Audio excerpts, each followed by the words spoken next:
Now we are going into hardcore mycology.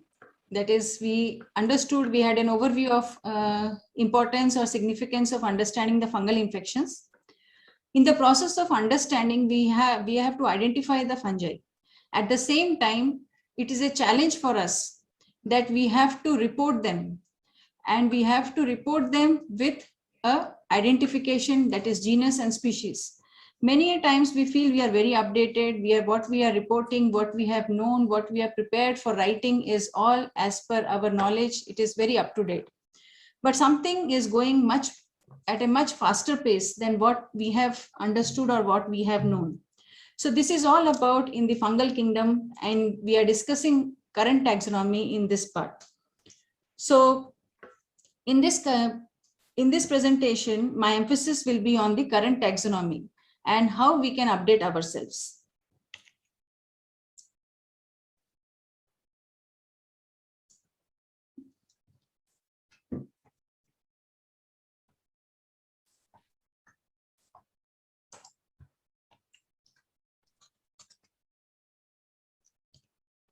So with the rapidity of change in fungal taxonomy, where do we stand? As medical mycologists, we are expected to translate these changes in what we are going to function, or what we are going to report, what we are going to test for. So there has been a transition in approach towards the fungal taxonomy over the years. So what is this transition? We'll try to understand. Nearly 1 million people worldwide have fungal infections. Several hundred fungus species have been reported to cause disease in humans. Estimated 1.5 million to 5 million fungal species have been estimated that exist in the animals, humans, and the plants. Out of these, only approximately 100,000 species have been identified. There has been tenfold increased reports of newly described fungal pathogens in plants, animals, and humans since 1995. Outbreaks of infections by fungi previously unassociated with humans have been observed to cause severe disease in humans. So what is moving faster, the fungus or we? Naturally, we have understood by earlier two presentations that there has been a lot of changes in the environment, in lifestyle. So there have been a lot of changes through which there has been a lot of fungal species entering into the human world.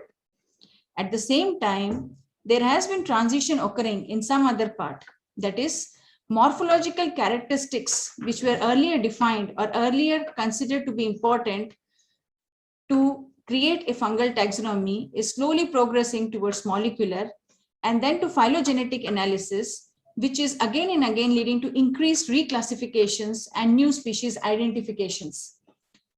So we are going ahead, and here I present a cladogram. So what we see here is a cladogram. In other simple words, we can call it as a phylogenetic tree, where there has been a lot of study and interconnections that have been observed based on 18S ribosomal DNA gene sequences. And we call it now as an evolutionary tree. So on the right, you can see the time scale. So this time scale, if you can see, is the fungal morphological evolution with other evolutionary milestones that have occurred during that period. So if we can just clearly see, what we can see is that the higher fungi, what we are seeing, have diverged from the water molds. Slowly, as they have progressed, they have started to branch. So they were earlier without septa, then over the years, millions of years, they have started to progress into the septate forms. As they have progressed with branching, with septa, so what we see here is Glomeromycotina has started to diverge from its progenitor Ascomystis and Basidiomystis. What happens next? Next, we see that there are evolved septate hyphal forms or filaments that we are seeing. Slowly from here, if you progress further, what we see is the clamp collections or the clamp connections which are appearing. This indicate the Basidiomystis, how they are growing. Slowly, it has further progressed to various forms of asexual spores that are created and then asci. Finally, what we find is basidospores and the ascomycetes have fully progressed.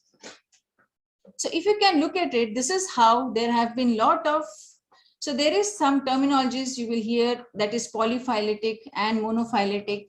So there have been some connections with there have been a lot of multiple ancestors. So they are polyphyletic. When you consider only one single ancestor, you call it as monophyletic. So that is why you find there is a lot of fungal classifications that appear because of these. Okay.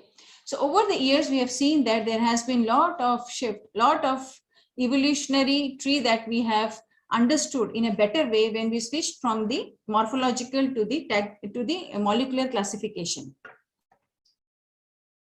So now you can see that our knowledge of classical phenotype-based taxonomy was Ascomycota, Basidiomycota, Zygomycota, Deuteromycota. Now, what is all that we have understood? This was the identification hierarchical classification of the fungi, which was based on the microscopic morphology and the reproductive structures. Preferably, this was focused on the teleomorphic forms. We were giving precedence to the teleomorphic forms, and based on that, we had the taxonomical classification. So in Ascomycetes, what we were finding in Ascomycetes were ascus. And in case of Basidiomycota, we had most of the mushrooms spread across the Basidiomycota, and we have a lot of yeasts also which are coming under Basidiomycota, as well as we have Ascomycota where we have a lot of yeast. So there is a distribution. You have Cryptococcus under Basidiomycota, you have Candida under the Ascomycota. Now, what about Zygomycota? In the Zygomycota, you were seeing the zygospores. So this was the sexual morphology or the teleomorphic morphology that was being presented with the Zygomycota. But for those where it was difficult morphologically to identify the teleomorphic forms, so there they were called as Deuteromycota or the fungi imperfecta. So what happened? The advent of rapid and cost-effective approaches for the extraction and analysis of the DNA have vastly facilitated our accurate identification of clinically important isolates and have also permitted a greater taxonomic understanding of the fungal kingdom. Molecular analysis involving PCR amplification and sequencing of conserved regions of the fungal genome, encoding the ribosomal RNA genes, have permitted pan-fungal approaches to fungal identification. So we have some identifications which are called as pan-fungal, and some where we are going further, and like the ITS or internal transcribed spacer region 1, which has been proposed and accepted as an excellent candidate for fungal DNA barcoding. These have been well documented by Balaji et al., Scotch et al. In 2012 itself. And it has been well reviewed by Borman. So more sophisticated approaches examining additional protein coding gene loci have permitted the development of multi-locus sequencing approaches like MLST and fungal strain typing. With these advents or these approaches, there has been radical and continuous reversion of the fungal tree, what we have observed initially. So there has been a lot of changes based on the phylogenetic approach to the species recognition. So this is known as the PSR or the phylogenetic approach to the species recognition. So where we are seeing the DNA sequence similarity to identify the species boundaries. Now, how does it happen? So what is the target that we are choosing? Is it the conserved, the level of conservation, the highly conserved domains? Are we preferring that? So how this we are? So sequencing of conserved regions of the fungal genome encoding the ribosomal RNA genes like the 18S ribosomal RNA, which is small subunit RNA, and 5S ribosomal RNA, which is again the conserved domain. So you have differentiation or distinguishing, how you distinguish from domains to classes. With 5S ribosomal RNA, you are distinguishing between classes and orders. With 28S ribosomal RNA, which is large subunit RNA, again this is again conserved. And these domains are interspersed with variable domains. You are able to differentiate from phylum to the species level. You have internal transcribed spacers, ITS 1 and 2.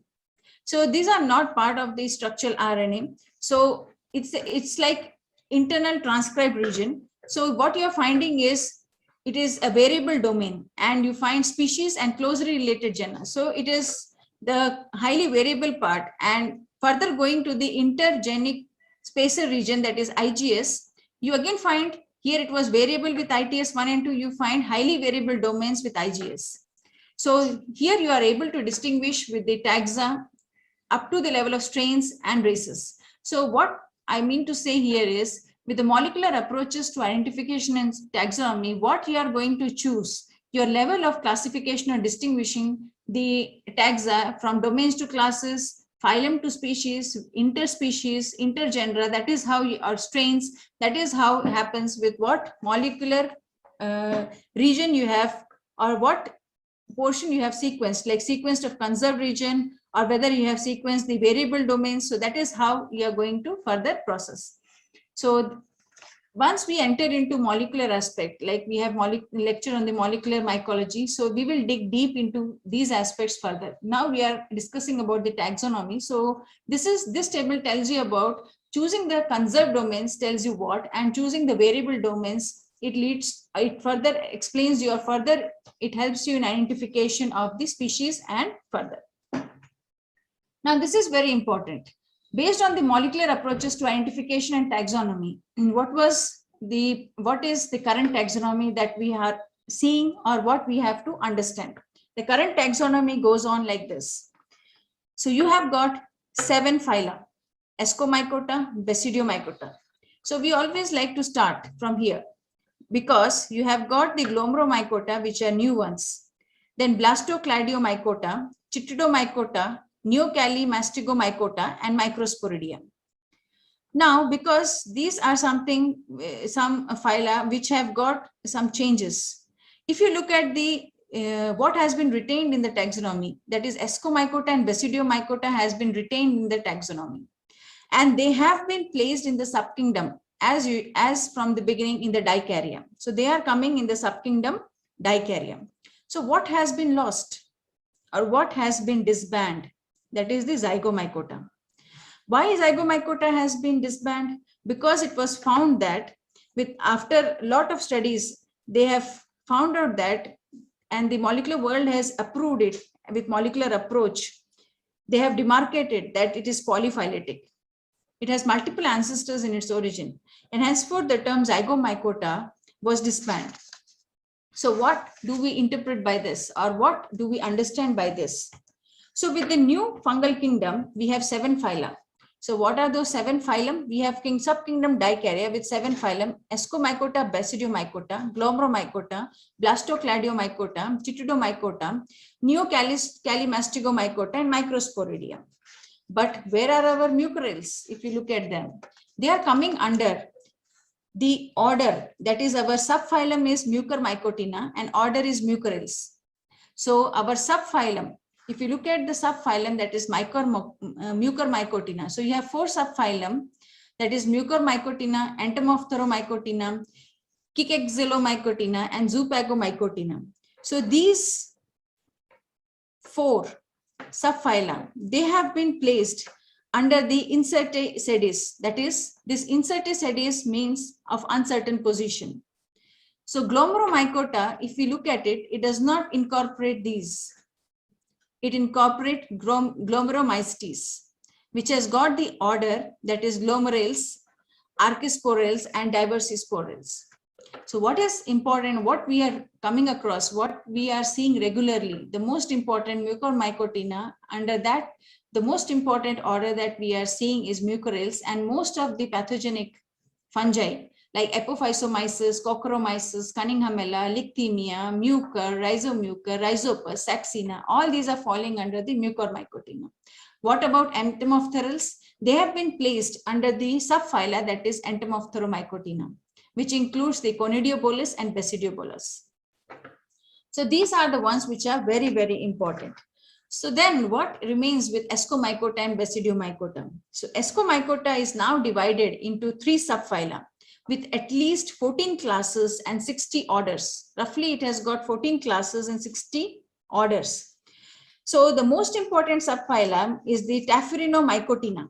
Under the Ascomycota, you have got most important subphylum Tapherinomycotina, which has got only only one medically important fungal genus, that is Nemocystis.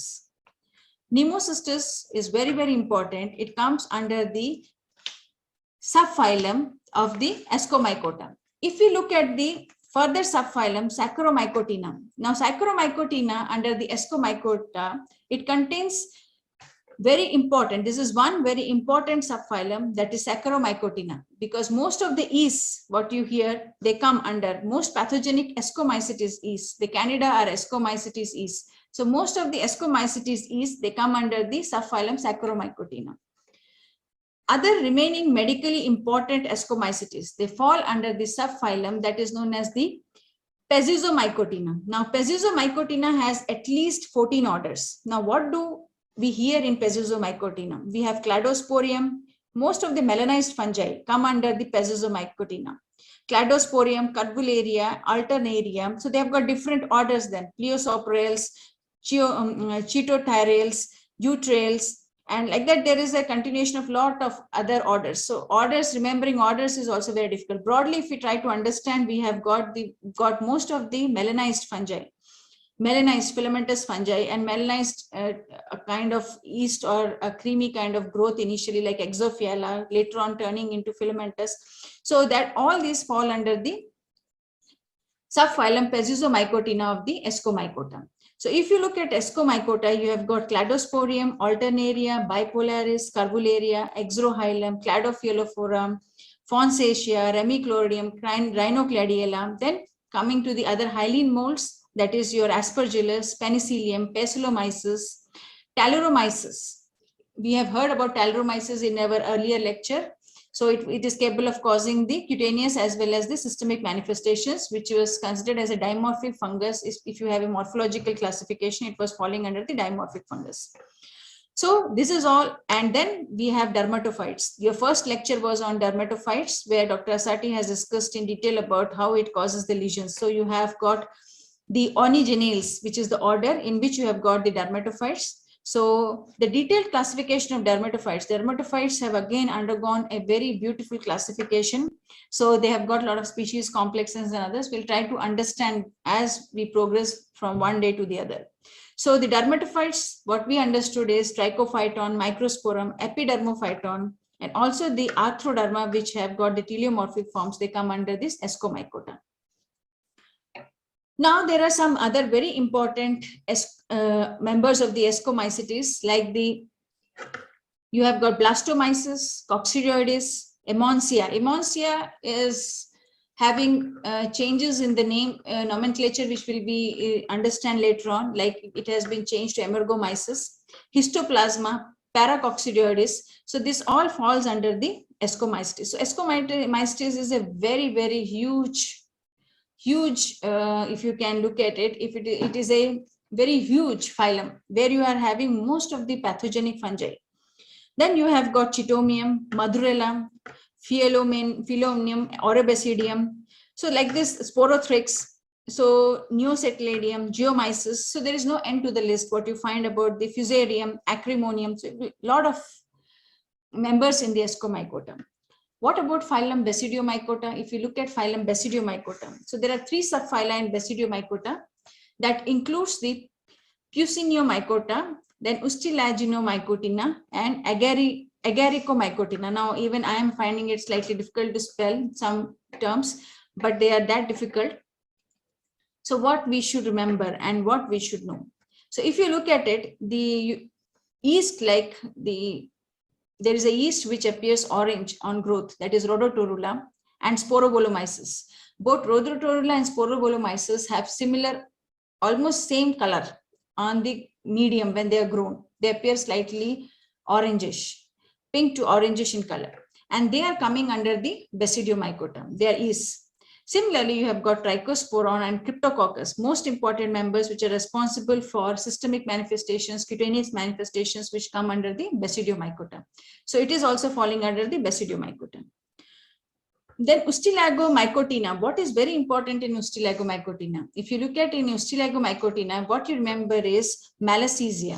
When we started our superficial fungal infections, we have heard about the or pityriasis versicolor, which causes both hyperpigmented and hypopigmented lesions. So malassezia is placed, but still there is some controversy around malassezia where many members are placed under subphylum Ustilaginomycotina under the phylum Basidiomycota, but the exact position is still to an extent controversial.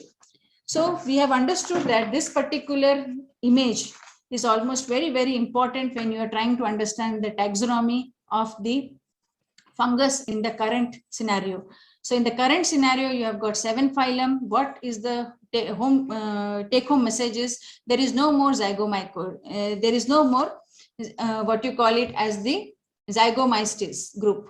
So there is glomeromycota. Then you have straight away Incertacidis, that is in or the unconfirmed position.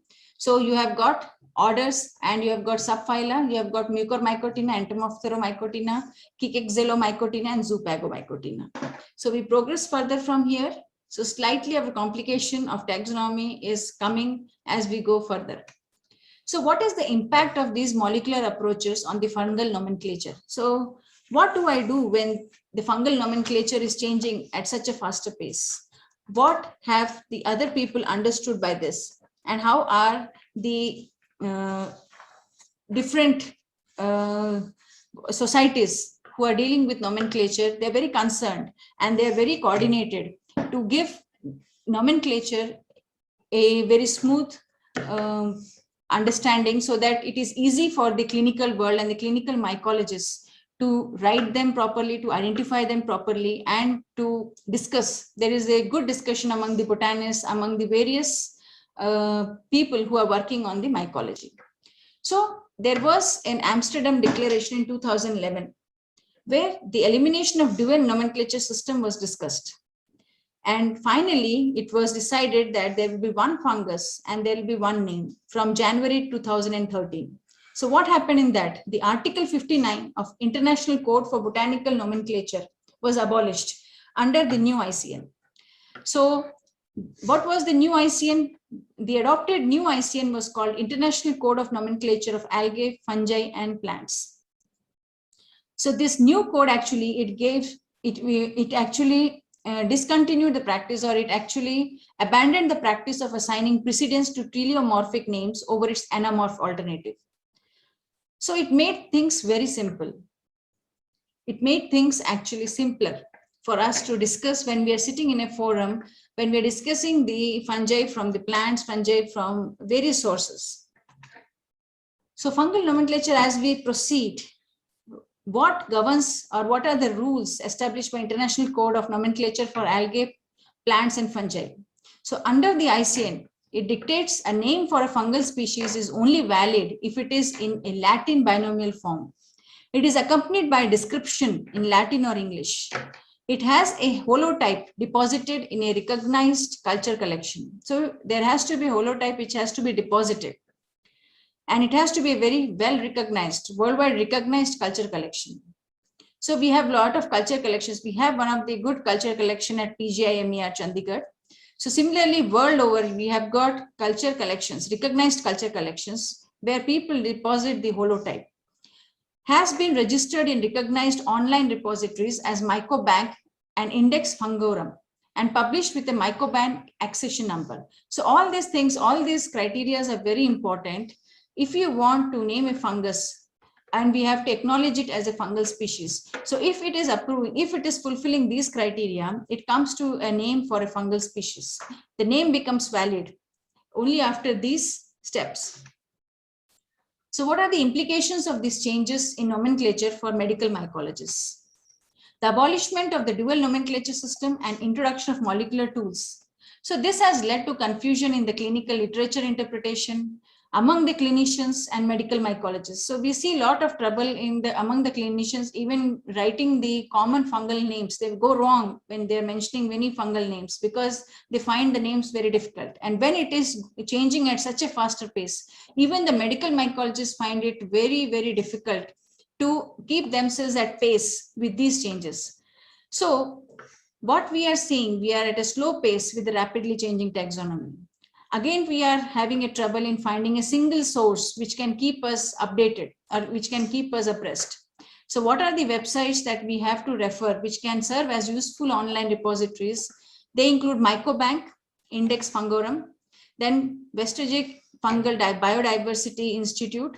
The Atlas of Clinical Fungi is one of the online subscribed, now offline also, that is available. So this gives you good update. It has very good images, and you can have a subscription of around 4 years, 5 years, where you can update yourselves regarding the changes in the nomenclature. Then there is a EAST's website and the International Commission of Penicillium and Aspergillus. So all these are sources, all these are websites that can serve as useful online repositories, and they give us information to keep us abreast. So recommendations for nomenclature changes in medical mycology. What are the nomenclature? What are the recommendations? Because people have, the big scientists, they have understood that there is a change in taxonomy at a very faster pace. But if you look at the change in our understanding, it is at a slower pace. So what have they proposed? The ISHAM Working Group on Nomenclature and of Medical Fungi, they have made some recommendations on adoption of new fungal names to reduce differences between the clinical and purely mycological literature. So what are those proposals? The clinical arena allowed us to follow and adopt changes in nomenclature at a slower pace. So at the genus level and higher, the taxa with similar medical attributes or characteristics would be maintained, and changes should be made once validated, and a consensus is reached regarding new classifications and nomenclature. Taxa should not be too large, as this could possibly conceal the phenotypic differences of clinical importance. So if it is too large, many things will fall under one taxa. Then conversely, taxa should neither be too small, as this would reduce the distinction between genus and species. Although monotypic genera do exist, like the epidermophyton and the lophophyton. So these are dermatophyte, these genera, so we will discuss in dermatophytes. Now, recommendations for nomenclature changes in medical mycology. At the species level, the term species complex is used to cover the name in medical practice for a group of similar organisms when there is a lack of evidence of the clinical relevance of cryptic species. So cryptic are hidden. They are morphologically same. How do you confirm them? You only have to do molecular studies to know that there is difference. So they are the cryptic species. So once the significance of cryptic species becomes known to the medical community, the new name can be adopted and used by clinical mycologists.